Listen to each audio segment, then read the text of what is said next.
सिद्धि कोई गणनायक करिबर बदन करहु अनुग्रह सोई बुद्धिरासि सुगुण सदन बंदं गुरुपद पदुम परागा सुरुचि सुवास सरस अनुरागा मंगल भवन अमंगल हारी उमा सहित जहि जपत मुरारी सुमिर शिवा शिव पाई पसाऊं बरनऊं रामचरित चित चाहूं पानी ग्रहण जब कीन महेशा हर्षे तब सकल सुरेशा हरि रामचरित सब आए प्रेम पुलक लोचन जल छाए पवन सुकाज कठिन जग माही जो नहीं होई ताक तुम पाई राम काज लगी तब अवतारा सुनते भयऊ काला हे महादेव इस जगत बाबा जीवन बाबा ने कार्य करने नहीं को कार्य संभव है यहाँ सारे कार्य सर्व संभव हो जाते हैं बाबा महाराज की कृपा हो जाए ऋषय संग रघुवंश मणि करि भोजन विश्राम बैठे प्रभु भ्राता सहित दिवसुरा भरि जामु मंगल भवन अमंगल हारी उमा सहित जहि जपत मुरारी। जनक जी महाराज के राज्य में जब विश्वामित्र जी राम और लक्ष्मण जी को लेकर के पहुंचे तो जनक जी महाराज विश्वामित्र जी से मिलने साधु संत भी कोई अगर बहुत बढ़िया गृहस्थ हो धार्मिक गृहस्थ हो तो उसको देख करके पसंद हो जाता है। यद्यपि हर वर्ग की अपनी विशेषता होती है। कोई भगवान का भक्त किसी के घर चला आए, कोई ऋषि मुनि किसी के घर चले आए, तो जिसके घर आए अगर वो भगवान का भक्त है तो ऋषि मुनियों को देख करके ऐसा प्रसन्न होता है कि मानो नारायण ही आ गए। अर्थात भगवान के भक्त भी भगवान के समान ही है ऐसा लोग मानते हैं। लेकिन ऋषि मुनि भी प्रसन्न हो जाते हैं जब कोई बढ़िया यजमान बढ़िया गृहस्थ आ जाए। बढ़िया का मतलब इससे नहीं कि हम कितना दक्षिणा दे रहा है। बढ़िया का मतलब जो वास्तव में धार्मिक हो, जो साधु संतों ऋषि मुनियों को देख करके प्रसन्न हो जाता। जनक जी महाराज साधु संतों को ढूंढ ढूंढ करके मिल गए। आम के बगीचे में जब सुना कि विश्वामित्र जी अपने पूरे आश्रम के बंधुओं के साथ आए हुए हैं तो जनक जी महाराज दौड़ते हुए पहुंच गए। और जब जनक जी महाराज उद्यान दौड़ते हुए पहुंचे, उनके चरण का स्पर्श करके गुरुदेव विश्वामित्र से बात कर ही रहे हैं, तब तक अचानक से राम और लक्ष्मण जी भी चले आए। अब जनक जी महाराज ने जब राम और लक्ष्मण को देखा तो जैसे लगा कि सीधे हम ब्रह्म को देख रहे हैं, ईश्वर को ही देख रहे हैं। उन्होंने राम और लक्ष्मण में कोई भेद नहीं समझा और अनवरत देखने लगे। जनक जी महाराज गृहस्थ भले हैं, लेकिन साधु संत ऋषि मुनि भी शास्त्रार्थ करने जनक जी महाराज के यहाँ आते हैं कि उनसे अगर शास्त्रार्थ करेंगे तो कुछ मिलेगा, ज्ञान मिलेगा। विदेह कहते हैं कि शरीर में रह करके भी शरीर का अहंकार न हो, ऐसे जनक जी महाराज। और उन्होंने जब राम लक्ष्मण को देखा तो देखते रह गए। गुरुदेव विश्वामित्र से पूछा कि हे महाराज, ये दोनों बालक कौन है? क्या कोई ब्राह्मण कुमार है या किसी राजा के पुत्र हैं? इनको देख रहे हैं तो देखते रहने का ही मन है। ऐसा लग रहा है कि जैसे स्वयं ब्रह्म ही एक सांवले रंग में और एक गोरे रंग में आ गया है। देखने से मन ही नहीं भरता। प्रभु श्री राम जनक जी महाराज की इन बातों को सुनकर के मंद मंद मुस्कुरा रहे हैं। भगवान की कथा सुनने का आनंद तब है जब हम स्वयं भगवान को सहज माने और अपने आप को भगवान के चरणों में प्रस्तुत करें। यद्यपि ईश्वर अविनाशी है, पैदा करने वाला, पालन करने वाला, अंत करने वाला सब है, ब्रह्मा विष्णु महेश है, महाकाली महालक्ष्मी महाशारदा है, हर स्वरूप हर रंग में। लेकिन हम में से ज्यादातर लोग भगवान को जब नाम आता है ईश्वर भगवान, तो हम भगवान का मतलब सोचते हैं सर्वशक्तिमान और जादूगर के प्रभु कहीं मिले तुरंत आशीर्वाद देते हमारी झोली भर जाए। यद्यपि ईश्वर ऐसे हैं,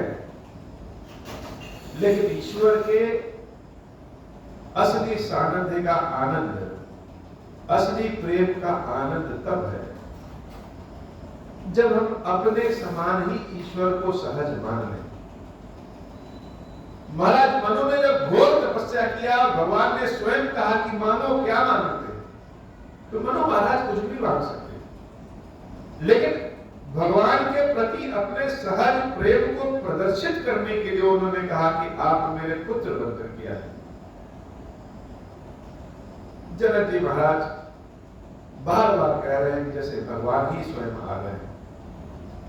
विश्वामित्र जी ने कहा, हे जनक जी, सुनो नाथ कह मुदित विदेहु, ब्रह्म जीव इव सहज संग। जैसे लोहा और चुंबक एक दूसरे पे चिपक जाते हैं, वैसे ही जीव और ईश्वर के बीच में एक सहज स्नेह है, अपने आप चिपक जाते हैं। यह है ही ऐसे, राम लक्ष्मण है ही ऐसे, जहां जाते हैं वहीं लोग प्रसन्न हो जाते हैं। जनक जी महाराज प्रणाम किए और विचार करके चले गए, मन में विचार कर रहे हैं। कथा आगे बढ़ती है, लेकिन आगे बढ़ने के पहले कुछ हम लोग जनक जी महाराज और सीता जी के बारे में जाने। इनके बिना तो कथा ही अधूरी। जनक जी महाराज को विदेह कहते हैं, अर्थात जिनको वैराग्य हो जाए। प्राय हम सबको अपने अपने चीजों का अहंकार होता है। अहंकार का मतलब सिर्फ यह नहीं कि हम राक्षस हो गए। जब हमें अपनी सत्ता का बोध हो जाए, वही अहंकार। वह बोध लंबे समय तक चलता है। बिना अहंकार के संसार में कुछ बन नहीं सकता। 26 तरह के शिव तत्व होते हैं, जिसमें एक तत्व अहंकार होता है। हम लोग अहंकार का मतलब सोचते हैं घमंड। अहंकार तब घमंड बनता है जैसे हम खीरेश्वर महादेव जी के स्थान पे बैठ करके सबको कथा सुना रहे हैं। अब हम जब तक कथा सुना रहे हैं, यह कथावाचक का, बाबा खीरेश्वर महादेव जी के सेवक का जो पद है वह हमने धारण किया है। अगर हम अपने आप को सेवक ना माने तो उनकी सेवा कैसे करेंगे? अर्थात कोई कार्य करने के लिए हमें अहंकार स्वीकार करना पड़ता है। यह सेवक का पद ही अहंकार है।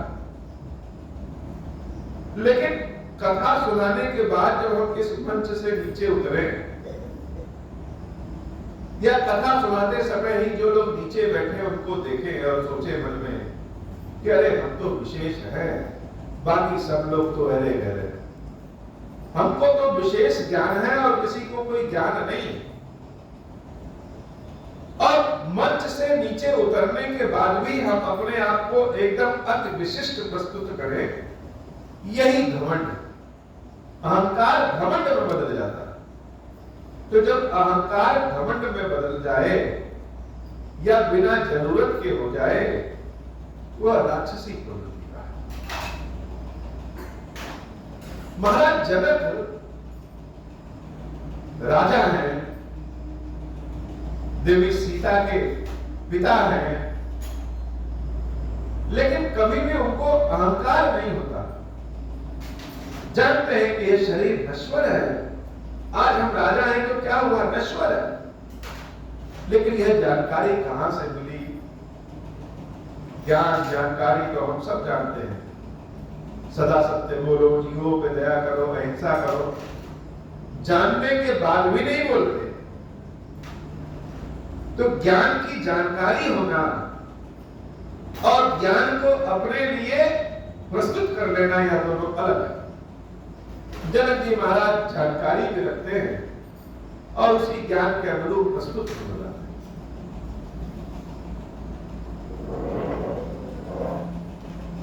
अनुभव से ज्ञान आता है, अनुभव से ही कोई चीज हम धारण करते हैं।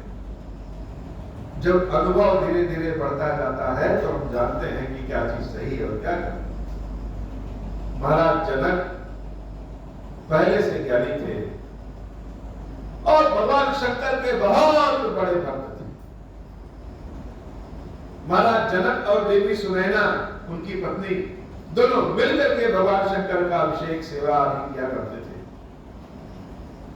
और जैसी भक्ति उन्होंने प्रस्तुत किया वैसी भक्ति शायद ही कोई प्रस्तुत कर सके। लेकिन समय का चक्र बदला और एक समय ऐसा आया कि जनकपुरी में भीषण अकाल पड़ा, बहुत अकाल पड़ा। और उस समय की मान्यता है कि जैसा राजा वैसा प्रजा, राजा के पुण्य प्रताप से ही प्रजा सुखी रहती है और राजा के पाप के आचरण से प्रजा दुखी होती है। जब भीषण अकाल पड़ा, लोग भूखे मरना शुरू हो गए, तो जैसे एक हवा चल गई, लोग कहना शुरू किए कि महाराज जनक की भक्ति वह ढोंग है, वह पाखंड है, यह भक्ति उक्ति नहीं करते। अगर भक्ति करते तो इस राज्य में इतना कष्ट क्यों होगा? इसका मतलब कि महादेव जी की भक्ति के आड़ में यह अपने पाखंड करते हैं और इनके कर्मों का दुख हम सारी जनता भुगत रहे हैं। जनक जी महाराज किसी का जवाब नहीं देते। लोगों ने यहां तक कहना शुरू किया, इसीलिए जनक जी महाराज की कोई संतान भी नहीं, न लड़का न लड़की। भगवान घोर पापियों को ही संतानहीन बनाते हैं। यह घोर पापी जैसे विष के कड़वे घूंट पी करके चुप हो जाए, ऐसे महात्मा जनक जी महाराज। सुख में तो बड़े साथी लोग होते हैं और दुख में क्या घर और क्या बाहर, सब साथ छोड़ के चले जाते हैं। यह प्रकृति का ही नियम। महाराज जनक का जैसे सब साथ छोड़ के चले गए, महाराज जनक ने भगवान शंकर से बहुत प्रार्थना किया कि हे प्रभु, मेरा अपमान हो जाए तो ठीक है, लेकिन मेरा नाम आपके साथ जुड़ा है, तो मेरे साथ मेरी इस कर्मों के कारण हमारी भक्ति का भी अपमान होता है, वह हम अपने कानों से सुन नहीं सकते। हमारे ऊपर कृपा करिए नाथ। अगर हमारे ऊपर कृपा नहीं करेंगे तो शायद आने वाले समय में लोग भक्ति को ही छोड़ दें। घोर प्रार्थना किया और अपने आंसुओं से भगवान शंकर का जलाभिषेक किया। सेवाभिषेक करके जब घर जाते हैं तो रात्रि में जब शयन करते हैं, सो जाते हैं, तो उनके स्वप्न में भगवान शंकर और देवी पार्वती आते और शिवजी और पार्वती जी ने कहा, हे जनक, अगर तुमको इतना कष्ट दिया है तो विधाता का कुछ ना कुछ तो प्रयोजन रहा ही होगा। अब वह समय आ गया है कि जब तुम्हारे कष्ट सब दूर हो जाएंगे। लेकिन इस दुख की घड़ी में जो ज्ञान तुमने सीखा, जो अनुभव तुमने जाना, सुख मिलने के बाद भी इसको भूलना, न किसी से बैर दिखाना और न ही किसी से मोह करना। यह मत सोचना कि दुख में हमारा किसी ने साथ नहीं दिया तो मेरे पास जब सुख आ गया तो हम उसका साथ नहीं देंगे। ऐसा नहीं सोचना चाहिए। शिव जी के भक्त तो सोचते ही, शिव जी के भक्त किसी से बदला नहीं लेते कि आज हमारा समय खराब है, चलो समय अच्छा है तो हम बदला लें। भगवान शंकर के भक्त इतने बलवान होते हैं कि बड़ी से बड़ी गलतियों को भी क्षमा कर, जिसने जो कर्म किया है उसका कर्म ही उससे बदला ले लेगा। मेरे इस बात को कभी भी भूलना नहीं। जब किसी से मोह उत्पन्न हो तो याद कर लेना, यह सारे रिश्ते नाते सब कुछ नश्वर है, ईश्वर ही सदैव साथ होता है। और जब किसी से बैर करना तो भी याद कर लेना कि भगवान शंकर के भक्त क्षमाशील होते हैं। और अपने राज्य में सबसे कह दो कि सब लोग अपने अपने खेतों की जुताई करें। और जब खेतों की जुताई करोगे तो कुछ ना कुछ ऐसा होगा जिससे सबका भला हो। महाराज जनक बड़े प्रसन्न हुए। सुबह सो के उठे, अपनी पत्नी देवी सुनैना को अपनी स्वप्न के बारे में बताया और प्रजा से अनुरोध किया कि सारे लोग मिलकर के अपने अपने खेतों की जुताई करें। लेकिन कोई भी महाराज जनक की बातों को नहीं मान रहा है। जब आप सफल हो जाएंगे, सफलता सदैव आपको मिलती रहेगी, तो किसी से अगर झूठा भी कह देंगे तो वह सत्य माने। और अगर आप असफल होते हैं, दरिद्रता, गरीबी, कष्ट में हैं, किसी को सत्य बात भी बताएंगे तो वह यही कहेगा, यह बात स्वयं पे क्यों नहीं लागू करते, अपनी दरिद्रता क्यों नहीं दूर करते। जनक जी महाराज ने सबसे विनती किया, अपने भाइयों से भी विनती किया, प्रजाओं से भी विनती किया कि सब लोग अपने अपने खेत की जुताई करें। लेकिन कोई भी उनकी बातों को सुना नहीं, सबने अनसुना कर दिया। जनक जी महाराज स्वयं 2 बैलों को लेकर के और हल लेकर के एक खेत की जुताई करने चले गए। सारी प्रजा देख रही है, सारे लोग देख रहे हैं, सब हंस रहे हैं कि भक्ति छोड़ करके अब इस तरह के ढोंग पे आ गए। जमीन इतनी कड़ी हो गई है, बरसात हुई नहीं है, आसमान में कहीं बादल दिख नहीं रहे हैं, क्या खेत जोतने से बारिश हो जाएगी? लेकिन जनक जी महाराज को तो भगवान शंकर और माता पार्वती द्वारा दिया गया स्वप्न याद है।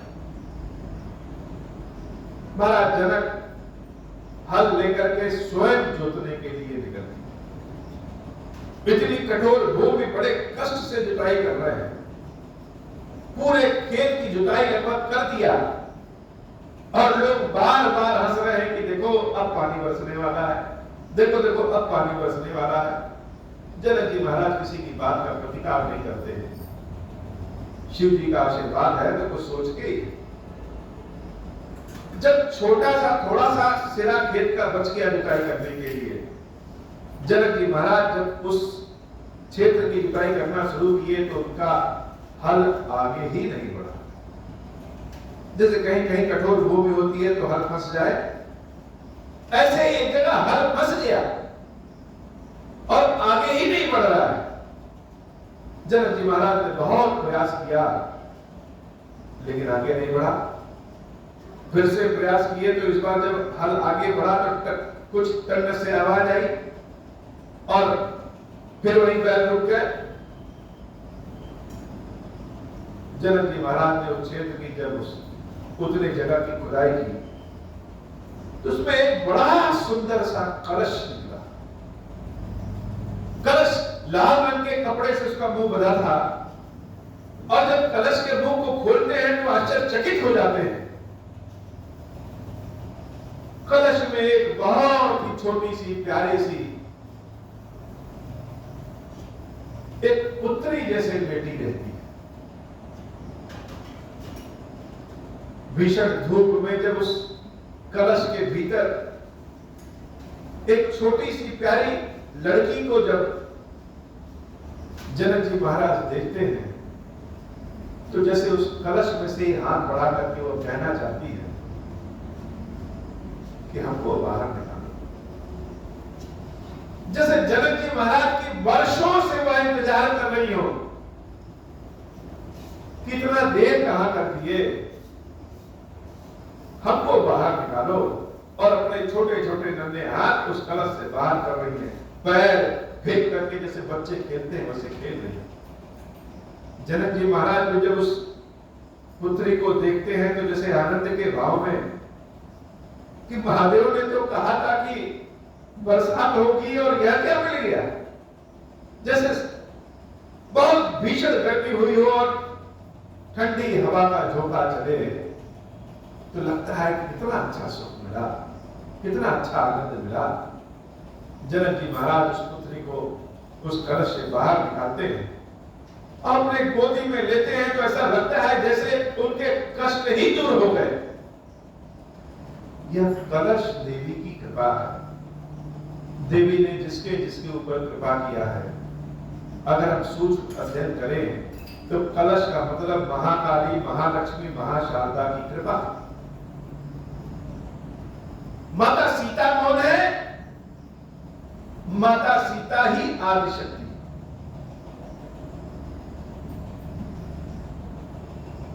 जब उस पुत्री को बाहर निकालते हैं तो बड़े प्रसन्न होते हैं। सारी जनता आश्चर्यचकित की यह क्या मिल गया। देवी सुनैना भी बड़ी प्रसन्न हुई और उस पुत्री को अपने घर ले जाते हैं।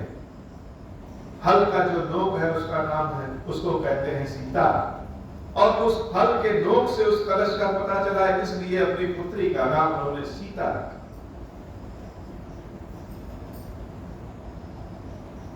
जैसे ही देवी सीता के चरण मिथिला की धरती पे पड़े, जैसे लगा कि सारे दुख अपने आप दूर हो गए और सुख आने लगे। बड़े भाग्यशालियों को संतान में पुत्री प्राप्त हुई, बड़े भाग्यशाली। यद्यपि पुत्र और पुत्री में कोई अंतर नहीं। आजकल महिलाओं को आगे बढ़ाने के चक्कर में लोग पुत्र और पुत्रियों में अंतर कर देते हैं। ईश्वर के दो रूप हैं जो कि पुत्र और पुत्री के रूप में प्राप्त होते हैं, दोनों में कोई अंतर नहीं। लेकिन फिर भी संतान के रूप में जिसको पुत्री प्राप्त होती है उसको अपने आप को बड़ा भाग्यशाली समझ लेना चाहिए। जिसको व्यक्ति भगवान ने जिम्मेदार बनाया है उसी को पुत्री दिया है। महाराज जनक के गोद में जब सीता खेलने लगी तो आसमान में जैसे चारों ओर से बादल उमड़ने लगे और बरसात शुरू हो गई। जब दुख दूर होता है तो इतनी तेजी से दूर होता है कि लोग समझ नहीं पाते कि हम कभी जीवन में दुखी भी थे क्या। समय जब पलट जाता है तो जितने बैरी होते हैं सब मित्र बन जाते हैं, और जब समय उल्टा रहता है तो पिता भी यमराज के समान हो जाते हैं। सारी जनता महाराज जनक की जय, महाराज जनक की जय, महाराज जनक की जय करने लगी। सब कहने लगे कि यह भगवान शंकर की कृपा है। हम तो जानते थे कि जनक का आज नहीं तो कल समय जरूर बदलेगा। मिथिला में चारों ओर जैसे हरा भरा हो गया और जैसे जैसे देवी सीता बड़ी होती गई वैसे वैसे साक्षात सुख मिथिला में आने लगा। एक बार देवी सीता खेल खेल में ही जनक जी महाराज के यहाँ भगवान शंकर का धनुष रखा था पुराना। उस धनुष को उठा करके दूसरी जगह रख दिया। जनक जी महाराज ने देखा, बड़े आश्चर्यचकित हुए कि इस धनुष को तो कोई हिला नहीं पाया और हमारी इस पुत्री ने खेल खेल में उठा के दूसरी ओर रख दिया। तो मन में यह सोच लिया कि जो इस धनुष को तोड़ेगा, हम जानकी का विवाह उसी से करें। अब यह धनुष के टूटने की क्या घटना है? भगवान शंकर के धनुष को कोई तोड़ता है क्या? शिव जी का एक डमरू मिल जाए, शिव जी का एक रुद्राक्ष मिल जाए, शिव जी का कोई सामान मिल जाए तो लोग अपने घर में रखते हैं। यहां बात धनुष को तोड़ने की, वो भी किसके? शंकर जी के धनुष को। तो धनुष की भी अपनी कथा है। भगवान शंकर ने अपने धनुष को बनाया था और उस धनुष से बहुत सारे राक्षसों का वध किया। जब राक्षसों का वध हो गया तो धनुष को अपने ऊपर गर्व हो गया, घमंड हो गया कि बताओ, पूरा संसार शिव जी के बिना नहीं चल सकता और शिव जी हमारे बिना नहीं चलते। इतने बड़े बड़े राक्षसों का वध किससे किया? हमारे द्वारा किया। अगर हम ना रहे तो इनका त्रिशूल किसी काम का नहीं। और खेल खेल में बात बात में शिव जी से कहा कि हे प्रभु, आपके यहां जो आता है वह मुक्त हो जाता है और हम आपके यहां आए तो आपसे बंधन में बंध गए, अर्थात धनुष को, डोरी को बांधना पड़ता है। तो शंकर जी जो सबको मुक्ति देते हैं, लेकिन आप हमको बांधे रखते हैं, इसका मतलब कि आपका भी काम मेरे बिना नहीं चलता। तो बताइए, आप हमको बांधे क्यों रहते हैं? हमको मुक्ति कैसे मिलेगी? शिव जी ने कहा, तब हमको छोड़ दो, हमारे पास रहोगे तो बंधे रहोगे, हमको छोड़ दो, मुक्ति मिल जाएगी। और 3 बाण शंकर जी ने बनाए थे, उन 3 बाणों से राक्षसों का वध कर दिया। अब बाण तो था नहीं शंकर जी के पास, तो उन्होंने अपने उस धनुष को जनक जी महाराज को दे दिया कि बाण तो नहीं है, इसको आप रख लीजिए, मेरे पास जब तक रहेगा बंधन में रहेगा और यह मुक्ति चाहता है। जनक जी महाराज सोचिए, पुराना धनुष हम क्या करेंगे? बाण है ही नहीं, बिना गोली के बंदूक किस काम का? जनक जी महाराज के राज्य में पड़ा रहा।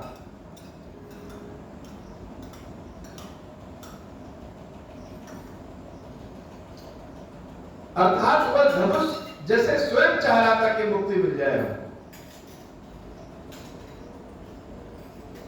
महाराज जनक ने यह संकल्प कर लिया, प्रतिज्ञा ले लिया कि जो भी भगवान शंकर के इस धनुष को तोड़ेगा, उसका विवाह सीता से।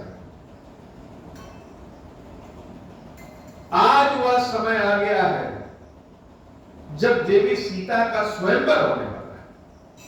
पूरे जनकपुरी को ऐसे सजाया गया है जैसे कि हम लोग दीपोत्सव मनाते हैं, दीपावली में सजाते हो। और उसी धनुष यज्ञ को देखने के लिए राम लक्ष्मण अपने चरण रखते हैं। भगवान शंकर की कृपा से मिथिला में इतना आनंद है कि वैसा आनंद शायद ही कहीं हो। जहां भगवान स्वयं पधार में जगत माता महामाया आदि शक्ति सीता का जहां वास हो, वहां भला किस चीज की कमी रहेगी? तो ऋषियों के साथ सत्संग हुआ। ऋषय संग रघुवंश बनी, करि भोजन विश्राम, बैठे प्रभु भ्राता सहित दिवस रहा भर जा। सत्संग होता रहा लेकिन लखन जी की इच्छा है कि यह साधु संतों का सत्संग तो चलता रहेगा, हम लोग चले जरा जनकपुरी घूम के आए। भैया राम से कहा कि है भैया, मेरे मन में लालसा है, अब आई गए हैं तो जरा जनकपुरी घूम ले, देखें तो बड़ा सुंदर नगरी है।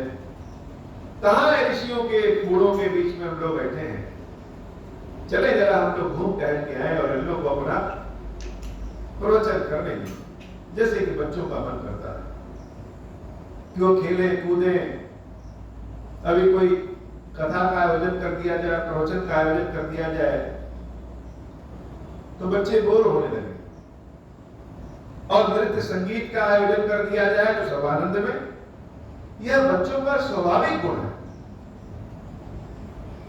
प्रभु श्री राम ने देखा कि लक्ष्मण की इच्छा है तो चला जाए, लेकिन इच्छा तो राम की भी थी। गुरु जी से आज्ञा लेते हैं और दोनों जनकपुरी घूमने के लिए निकलते हैं। बड़ा सुंदर प्रसंग है, बड़ा आनंद का भाव है। आज की कथा इतनी। श्री खीरेश्वर महादेव जी, खीरेश्वरी भैया जी, हम सबके ऊपर बाबा कृपा करिए। अब हो प्रसन्न प्रभु मोह पर, नाथ दीन पर नेहु, निज पद भक्ति देहु प्रभु, मुनि दूसर पर देहु। तब माया वश जीव जड़, संतत बिरहि पुराण, हम पर क्रोध न करिय प्रभु, कृपा सिंधु भगवान। शंकर दीन दयाल, अब हम पर हो कृपाला, साप अनुग्रह वै जहि विधि, नाथ थोरहि काला। दीन दयाल विरुद्ध संभारी, हरहु नाथ मम संकट भारी। जहि विधि होई नाथ हित मोरा, करहु सुबेगी जामि दास मैं तोरा। राम राज बैठे त्रैलोका, हर्षित भय गए सब शोका। जे सकाम नर सुनहि जगावे, सुख संपत्ति नाना विधि पावे। जो इच्छा करी हूँ मन माही, हरि प्रसाद कछु दुर्लभ नाही। मंगल भवन अमंगल हारी, उमा सहित जही जपत मुरारी। बोल श्री खीरेश्वर महादेव जी, खीरेश्वरी मैया जी की सदाई जय हो। खीरेश्वरम, हे भगवान शंकर, आवरण पातक दुर्भाग्य और दरिद्रता आपकी निवृत्ति के लिए तथा संपूर्ण पापों का नाश करने के लिए मुझ पर प्रसन्न होइए। मैं दुख और शोक की आग में जल रहा हूँ, संसार भय से पीड़ित हूँ, अनेक प्रकार के रोगों से व्याकुल और दीन हूँ। खीरेश्वर, मेरी रक्षा कीजिए। देव देवेश्वर, सबको निर्भय कर देने वाले महादेव जी, मेरी की हुई इस पूजा को पार्वती जी के साथ ग्रहण कीजिए। मेरा मंगल करिए। महादेव शिव शंभु, महादेव शिव शंभु, महादेव शिव शंभु। ओम श्री राम